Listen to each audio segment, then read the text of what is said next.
In this video, I'm gonna teach you how to get crystals in Code of the Lamb. It's a very easy process, so make sure to follow along. Crystal shards have many different uses in Code of the Lamb. You will be able to use them for healing, quests, buildings, and decorations. So in this video, I'm gonna showcase how you can acquire crystal shards and where to find them.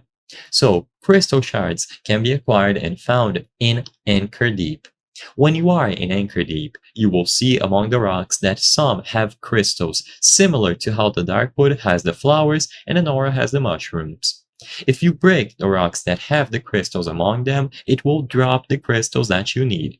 If you haven't unlocked Anchor Deep yet, just keep gathering followers and eventually you will be able to unlock the location. It shouldn't take too long since early game is not as punishing on the unlock requirements, and once you get Anchor Deep, you will be able to find the rocks with crystals among them. Just go over to Anchor Deep and you will be able to break the rocks to get the crystal shards as the resources. You will easily locate them around the map and you will be able to break them to acquire crystal shards. You can also get cauliflowers from this location, and there are a lot of different enemies and bosses to fight in here. But to keep it simple and answer the question in the title of this video, all that you have to do to get crystals in Code of the Lamb is to go over to Anchor Deep and break the respective rocks with crystals among them.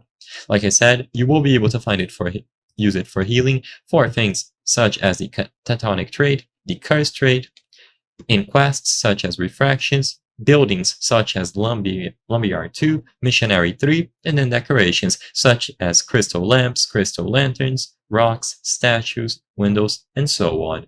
I hope I was able to help you on how to get crystals in Code of the Lamb. If this video helped you, please be sure to leave a like and subscribe for more very easy tips. Thank you for watching.